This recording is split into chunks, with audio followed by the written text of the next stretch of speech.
Hi guys, welcome back to MMA Unhinged. Today we are joined by UFC bantamweight and once again Nathaniel Wood. How's it going? It's going good, mate. I'm in self-isolation at the moment in the UK before I fly out until we get our results back. But other than that, I'm good, mate. So, I just can't wait till fight night. Yeah, I saw in your Instagram story that you took your results yesterday, if I'm correct. We done the test yesterday and it takes 48 hours, they said. So, I got till tomorrow about 3 o'clock. I think we get the results and, touch wood, everything's fine. Then we get to fly out and get ready for the fight. Who's going to be flying out with you to Fight Island? So I've got my three cornermen. That's my dad, Brad Pickett, and Ashley Grimshaw, who's my jiu-jitsu coach. So yeah, I've got the whole team with me. Looking forward to it, and I get to share it with them, which is going to be, pretty awesome. If there was something to go wrong, touch wood, is there like a B plan? Is there someone you could possibly call up on short notice? I don't think so. We haven't actually thought about that. So fingers crossed, nothing goes astray, and we're good to go. But yeah, I'm not really too sure what happens if anything like that, comes up. So yeah, I'm trying not to think about it. Sort of just rolling with the punches, sort of things. That's it, mate. Yeah. Exactly. So last time we spoke, we were leading up to the fight against Dodson, and unfortunately that night it didn't go your way. And looking back at it now, what are your thoughts on that fight? The problem I had with that fight was once I got the gash above my eye, I got way too hasty thinking I needed to finish the fight. I've had a fight stop before over a cut, and I didn't want that happening again. So, when you start really hunting for a finish, you kind of can leave yourself exposed, and that's what I did. I was looking for that knockout way too hasty. Let my guard down for that split second, and John, obviously being the veteran that he was, he capitalized on it and got the win. So, hats off for him for that. He done well. So yeah, here we are, just on to the next one. Get back onto the winning track and back to where I was supposed to be. Do you have any problems with the stoppage that night, or do you think it was stopped too early? For me, I was still there. I was still in the fight. I've been a lot worse and won my fights. So I was gutted. I was disappointed, but I only have myself to blame. If I was the ref, I'd have loved to have said to him, just let it go on a little bit longer. But he doesn't know how hurt I am. So, that's my fault, I guess, for putting myself in that position. So yeah, I've got nothing against the ref as such, but if I could have, I would have said to him, let it go on a little bit longer and see where we go from there. Up until you did get that punch from Dodson, the big punch, you were winning the fight, in my opinion. So was that kind of harder to swallow? It's more frustrating, looking back. I was thinking, man, if I just, I could have took him down and maybe just tried to protect the eye, like laying down on him. Maybe that would have, I would have got the win. But MMA is that type of sport where you shoulda, coulda, woulda. Yeah. You're gonna come away and you're always gonna think about the things you could have done, and so the only thing I can do is just say, look, move on to the next one, and we'll learn from that lesson. So if he was to fight Dodson again at the second time, does that fight go differently? 100%, 100%. I really, really would like to get a rematch with him at some point. But I don't think he'll give it to me, and I can't blame him. Why would he take another fight with me? Right now, I'd need to go and get some wins, and then I get a rematch. So, hopefully he's not retired by the time I get that rematch. Yeah, he recently got announced that he's fighting Marab Davashvili, and I reckon if he gets a win there, you get a win there. Maybe go again. It'd be nice. As I say, I'm game for it, so I don't think he will, but boy can dream, eh? So as you were mentioning earlier, that you got too hasty in the third round. Is that where you saw it go all wrong? That you had the cut on your eye and you thought, I need to finish this fight to get the win? Yeah, it just threw my rhythm off. From as I would say, winning the fight. I definitely thought I was winning it. All of a sudden I had to rush. I had to, no, you got to finish the fight, otherwise, they're going to stop this. And especially with it being in his hometown, I felt like he would have that advantage. if the ref, decided to stop it. So, I really got too eager, and that just threw me off. I let my guard down. Instead of thinking about defense, I was just thinking about attack and get that finish. And I guess you live by the sword, you die by the sword. And sometimes, when you're hunting for that knockout, you can, leave yourself exposed. And that's what I've done. And, I paid for it. So, I can only learn from it and, come a better fighter now. Since you fought Dodson, have you watched the fight back and you thought, I could have won that night. I could have got my hand raised? Yeah, definitely. And it was a nice feeling to come away. And, I'm going up against one of the guys that's fought for the belt twice, who's been there. And I think I was watching him before I'd even started training. And I didn't think much of him. It sounds a bit silly me saying that, because in the end the guy beat me. But for the first 2 rounds, I was sitting there thinking, is this it? Is this what one of the best in the world's got? And I was a little bit surprised, but maybe that's just me underestimating myself. And I've come away feeling like that's definitely where I deserve to be, in that top 10, and fighting the best guys in the world. So I just need to prove to the UFC that that's where I belong, and come next Saturday get this win in good fashion. Yeah, so moving on to your next fight against John Castaneda, if I pronounce that correctly. But he was a Combat American champion. What are you kind of expecting from him on that night? Well, I've watched these fights. He's very well rounded, but I don't think he's amazing anywhere. I feel like he's missed weight quite a few times, and that can be that, 1, he's lazy, or 2, he hasn't got much heart. So, whether he's been preparing for this fight like I have, only time will tell. So, I think he's going to come out very hasty and try and finish it where, he's just probably lacked preparation. And, I feel like I'm going to get the knockout in the first round from that. So you was preparing for Umar Nurmagomedov, and now John stepped in at short notice. Does that throw a spanner in the work and kind of mess up your rhythm, because you was preparing for another guy, now you got to prepare for maybe a guy who fights totally differently compared to Umar? No, not so much, because usually I'm always training just to better myself. And, I know in this game, MMA, there's always opponent changes because there's so many injuries on the sport. So in the back of my mind, I'd always kind of anticipated for there to be a potential injury or whatnot. And, there wasn't an injury, but, obviously Omar had to pull out of the fight. So, in comes John. And luckily, I've been training MMA for years now. So, I'm comfortable to go in any areas that, John wants to go. And, I just make sure that I prepare for the worst and, better myself as an athlete every day.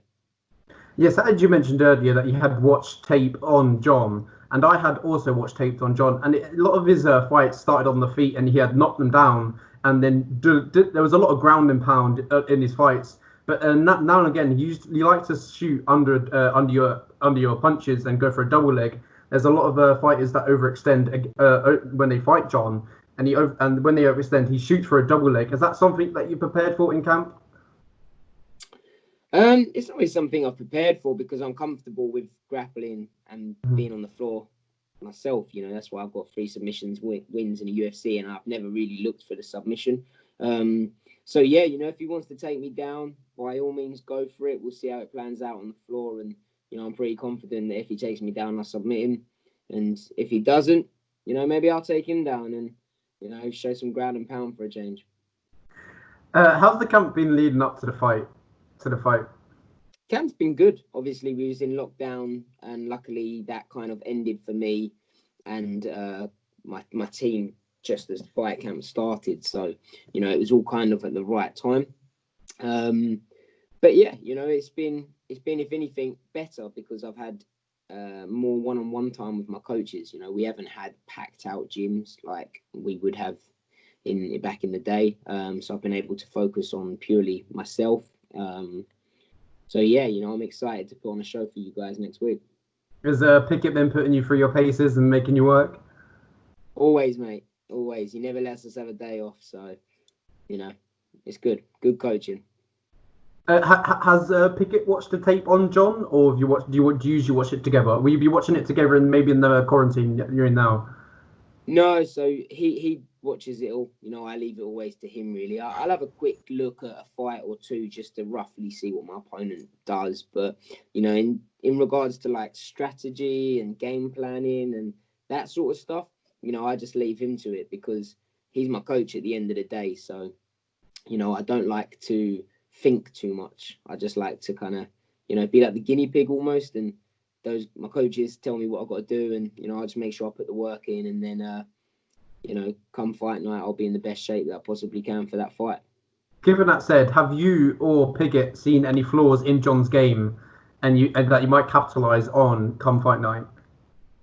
It's not so much flaws in his game. I just think that I'm better everywhere. You know, John's a great fighter, great athlete. He's got 17 wins under his belt and only 4 losses. So, you know, he's definitely no slouch. You know, he's obviously game, and he's, you know, this is his UFC debut, and he's going to be bringing everything he's got, I'm sure. But I just can't see him being better than me in any of the areas. And I don't say that in an arrogant way. You know, that's just purely confidence. And you know, I think I'm a level above him. You know, and I truly see that from watching his fights. So, you know, we'll have to just see how it plans out next Saturday. But you know, I'm confident. Where do you see the fight taking place? Do you see it being on the feet? Do you see it being on the ground? Maybe some exchanges, some sprawls? I think he's going to come out very hasty, trying to get the fight done. And, you know, I think he's going to realise that I'm a better striker than him. And then I think he's going to start going for the takedown and just trying to grind out and, you know, get his breath back and that sort of thing. So, you know, I'm expecting him to, in a way, almost be rushing me, if that makes sense. And, you know, I'm just going to stay composed, not do what I did with Dodson and, you know, pick him apart slowly. So as we kind of recapped earlier, that you said you were better everywhere. My question was, where do you think you're better than John? And as you mentioned earlier, you think you're better everywhere. Yeah, I think I'm better everywhere. For me, you know, I actually started with jiu-jitsu. So, you know, people that say I'm a striker, it's wrong. But I prefer to strike. You know, I find that more fun. I find that more entertaining. And I feel like that's what the crowd want to see. But, you know, I'm happy to grapple. You know, 100% we can grapple all day. And, you know, I'm pretty confident that my grappling will be far superior than his. But yeah, you know, I feel like my striking is going to be way more superior to his. So, you know, I feel like I'm going to get a round 1 knockout. You know, I feel like he's going to leave himself exposed, and, you know, I'm going to capitalise on that. So we'll kind of recap the fight with John. So we'll move on to a different subject. So how does it kind of feel to be fighting on Fight Island? What, you're going to be fighting on Fight Island, yeah? It's amazing. And obviously where the other guys have fought on the first shows, I get to see what to expect, you know. So them flying out in business class and, you know, all that sort of stuff, it looks surreal, you know. It really is crazy. And, you know, I'm just glad to be able to do it. And it's a once in a lifetime opportunity. You know, I'm all for fighting in an arena with no crowd. You know, it's something different, and it's going to definitely be a surreal experience. So, you know, I'm up for it. I'm game, and, you know, I just can't wait to get over there, get the weight cut done, and, you know, get in there and fight. Talking about the weight cut, as you just mentioned there, how much are you walking around now? Oh, what was I? Do you talk pounds or kilos? Pounds. So pounds, I would have said about 147 pounds. I think. That's quite good leading up for a fight week. Yeah, usually I'd aim to be 5 kilos out, which I think is about 10, 12 pounds the week out. So yeah, I'm on track basically. I'm getting confused with pounds, kilos, and stone, and, you know, there's all different types. But, you know, I'm basically at the same weight that I was last camp, and that was my easiest weight cut. So if anything, you know, it should all run smoothly, and I'm just hoping that, you know, the isolation side of things doesn't affect it. But it looks like I'm going to have another easy weight cut. Yeah, with the weight cut as well, it's really hot and over in Abu Dhabi. So would that kind of help you with the weight cut, because it's going to help you sweat and keep the sweat flowing? I'd like to think so. I've always done my weight cuts in a sauna, and we're not allowed to use the sauna there because of the COVID. So we've got like a portable Yeah. sauna thing that you get in like a tent. So I've never used one. I'm hoping that, you know, with the heat out there, as soon as I get in it, I'm hoping that I'll be dripping with sweat. And in that case, it could be the best weight cut I've ever had. But yeah, you know, I'm a little bit anxious because, you know, it's different to what I normally do. But, you know, who knows? Maybe it's better. And, you know, maybe next time I'll be buying myself a portable sauna. What's the preparation been like to get your body ready to fight in Fight Island in Dubai? Well, obviously, we're going to be fighting at The 2 in middle the of the night. morning. Yeah. Yeah, some ridiculous time. So I haven't started yet, but I will be adjusting the time. So, you know, I'm going to be sleeping maybe more through the day and staying up at night, doing a session in the evenings or early mornings, should I say, you know, which I normally wouldn't do, but, you know, we've got to get used to it and acclimatise for that time difference. So, yeah, you know, I'm going to do all that once I get to Abu Dhabi, and, you know, I'm sure once the adrenaline rush kicks in and, you know, on fight night, I'll be good to go. When do you fly out to Abu Dhabi and arrive there? So I fly out tomorrow, obviously providing all our test results and everything's fine, touch wood. So yeah, you know, I fly out there tomorrow. It's only about a 6-hour flight, I think, from UK. So compared to going out to like Vegas and stuff, you know, it's super easy. So I'm looking forward to it. Yeah, so the with Fight Island, there's a lot of English fighters on most of the cards, and it's like an English takeover, invasion, sort of to speak. Is that what's going to happen when you fight? Are you going to take over the card and maybe try and hunt for that bonus? 100%. Obviously, yesterday, Lerone Murphy, he went Yeah. out there and got the bonus, and you know, I'm a big fan of him, and you know, I'm looking to do exactly the same thing. So, you know, mortgages in the UK are far too expensive, so I have to bring back a bonus, and you know, maybe then I'll be able to afford a house. Are you going for a fight of the night bonus or performance of the night bonus? Performance. Performance, yeah. Always a performance. If I can pick up 2, you know, why not? Then I'll come back and yeah. But yeah, you know, I'm just gonna aim to get that win, and you know, hopefully my fighting will do the talking, and it will earn me that bonus. The bonuses will get you to help you with your brand that I can see on top of your hat. That's it, mate. Prospect appeal. Be having gold caps made up. If I get How's double bonuses. While we're talking about that, how's that going? Mate, it's good. It's good fun. It's something that I started with my friend more to give myself like a project to do, if that makes sense, in between training, because to keep you busy and stuff.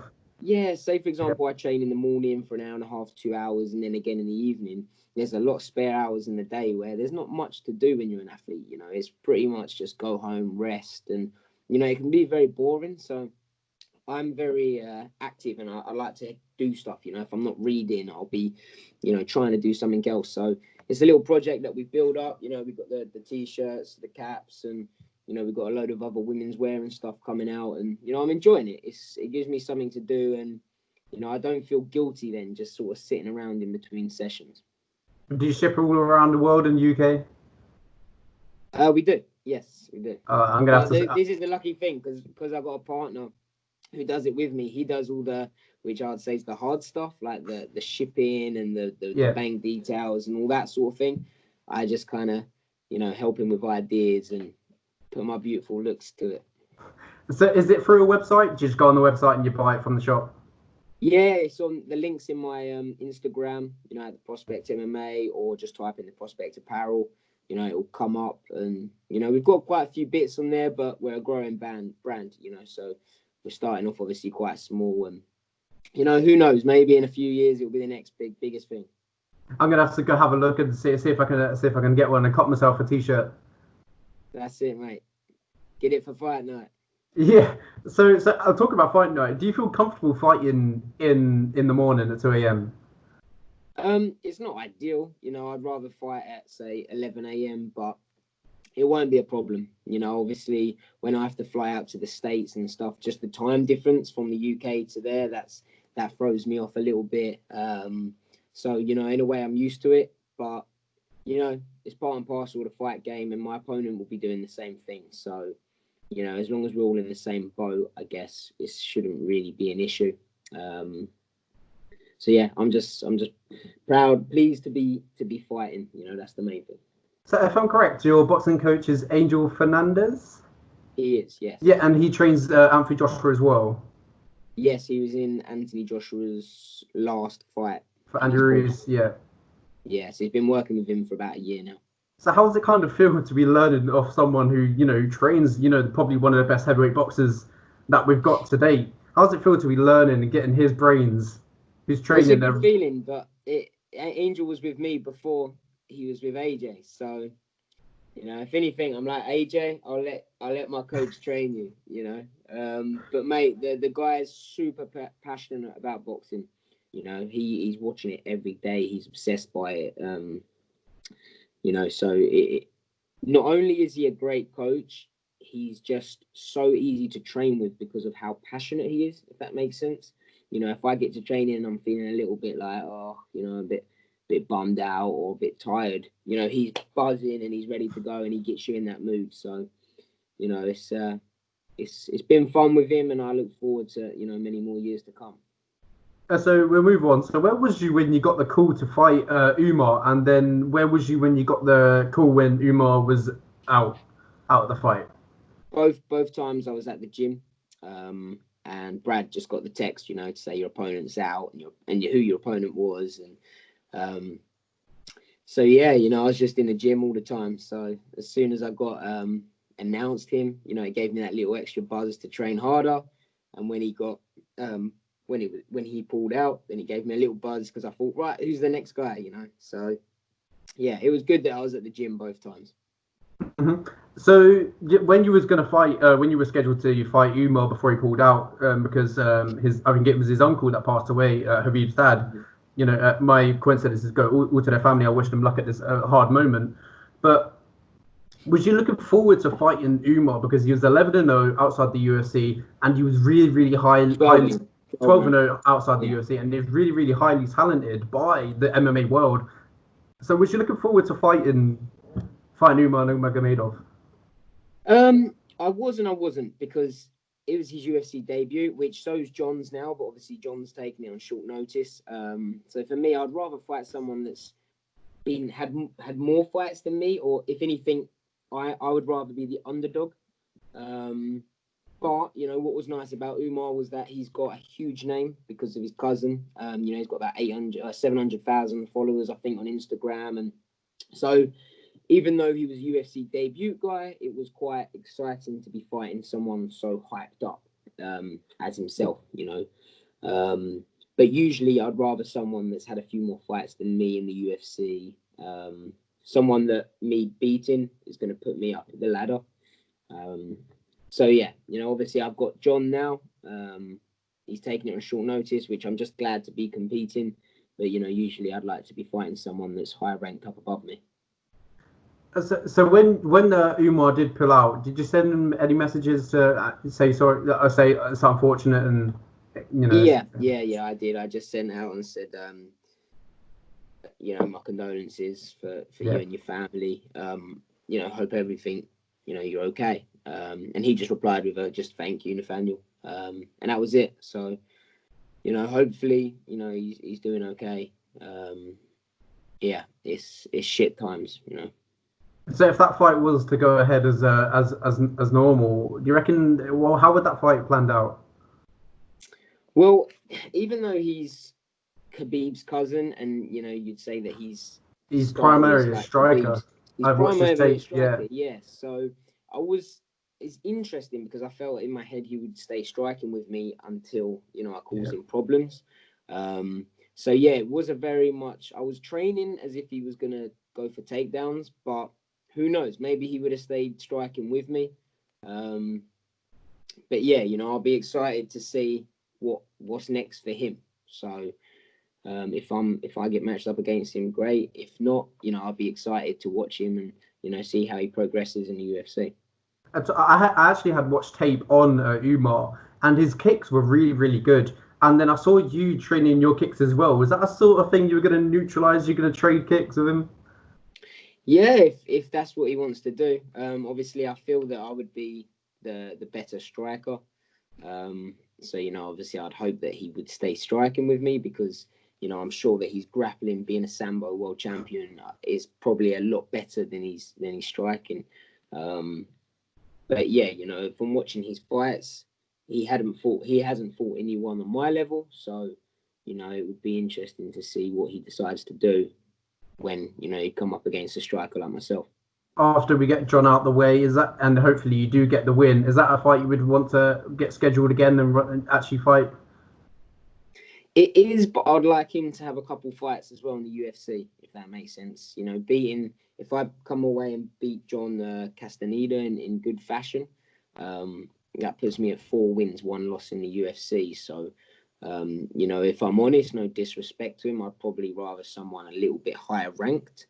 But if that's what the UFC want, so be it. You know, I get paid the same amount of money. So, you know, whether it's Omar or whether it's someone higher ranked, you know, I just take whoever the UFC give me at the end of the day.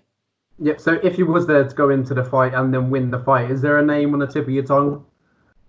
There isn't. You know, I used to be, you know, a lot more eager to get in that top 10 and who I want. But now I just, you know, I want to compete and just live the dream. So, you know, at the moment I'm living it, and, you know, I just want to continue to do that. And whoever the UFC decide to give me, I'll just be blessed to be able to compete and, you know, do what I love for a living. So, you know, whoever the UFC want to put me up against, I will. So yeah, just have to wait and see. So the 135-pound division at the moment is probably the most exciting out of all the divisions. There's so many prospects in the 135-pound division. They're absolutely stacked. You've got the likes of you've got the Jack Shaw, you've got Brett Johns, you've got Sugar Sean O'Malley, you've got Marab. All these prospects are coming up. Does that excite you even more? It does. You know, you could say arguably the bantamweight division is the most stacked division in the UFC. So to be a part of that really is exciting. So yeah, you know, you've got a lot of great guys up and coming, and you know that's before we even talk about the top 10 guys. So you know, it'll be very interesting, and it's exciting to see what the division is going to be like in a year's time from now. So there was a little bit of spat between you and Chito Vera, and he's just got matched up between Sugar Sean O'Malley. How do you see that fight going? I think Sean's going to do it, but I want Chito to win. You know, I'd like Chito to win, and then me and him get it on.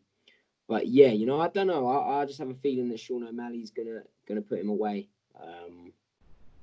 But you know, it's MMA at the end of the day, so anything can happen. So but I mean, it's exciting to see. You know, it is a good matchup. As much as I would rather be the guy fighting him, you know, I'll definitely be tuning in to watch that one for sure.